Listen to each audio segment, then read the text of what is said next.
রাজধানীর আগারগাঁওয়ে অবস্থিত ইউজিসি ভবনের কনফারেন্স রুমের বৈঠকে 2025-26 শিক্ষাবর্ষের গুচ্ছ ভর্তি পরীক্ষার তারিখ চূড়ান্ত করা হয়েছে। এবার ইসলামী বিশ্ববিদ্যালয় গুচ্ছ ভর্তি কমিটির নেতৃত্বে থাকবে বলে সিদ্ধান্ত গৃহীত হয়। সভায় উপস্থিত একাধিক উপাচার্য জানান, গত বছর গুচ্ছে থাকা 19 বিশ্ববিদ্যালয়ের উপাচার্যগণ আজকের সভায় উপস্থিত ছিলেন।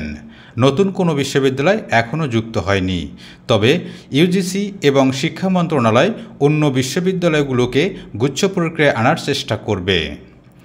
পাবলিক বিশ্ববিদ্যালয়ের নেতৃত্বে থাকা ইউজিসির সদস্য অধ্যাপক ডক্টর তানজিম উদ্দিন খান সভায় স্বাগত বক্তব্য রাখেন। এ সময় সচিব ডক্টর মোহাম্মদ ফখরুল ইসলাম সহ গুচ্ছভুক্ত বিশ্ববিদ্যালয়গুলোর উপাচার্যগণ উপস্থিত ছিলেন। সভার সিদ্ধান্ত অনুযায়ী আগামী বছরের 27 মার্চ সি ইউনিট, 3রা এপ্রিল বি ইউনিট এবং 10 এপ্রিল এ ইউনিটের ভর্তি পরীক্ষা অনুষ্ঠিত হবে।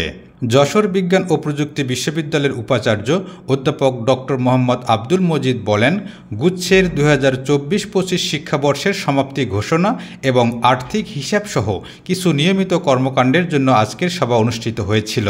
পাশাপাশি 2025-26 শিক্ষাবর্ষের জন্য নতুন আহ্বায়ক কমিটি গঠনসহ ভর্তি পরীক্ষার তারিখ নির্ধারণ করা হয়েছে। তিনি আরও বলেন, আবেদনের সময়সীমা সহ অন্যান্য বিষয়গুলো ভর্তি কমিটির পরবর্তী সভায় নির্ধারণ করা হবে। 2024-25 শিক্ষাবর্ষে গুচ্ছভুক্ত বিশ্ববিদ্যালয়গুলোয় প্রায় 20,000 আসন ছিল।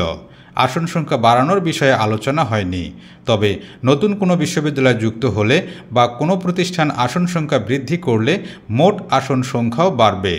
আসন সংখ্যা বাড়লে পরবর্তী সভায় জানানো হবে। সুপ্রিয় শিক্ষার্থীবৃন্দ, এই ছিল আজকের মতো গুচ্ছভুক্ত বিশ্ববিদ্যালয়গুলোর 2025-26 শিক্ষাবর্ষের স্নাতক ভর্তি পরীক্ষার আপডেট তথ্য। ভর্তি সংক্রান্ত পরবর্তী আপডেট পেতে ডেমোটিক এডুর ইউটিউব চ্যানেলটি সাবস্ক্রাইব করে সাথেই থাকুন।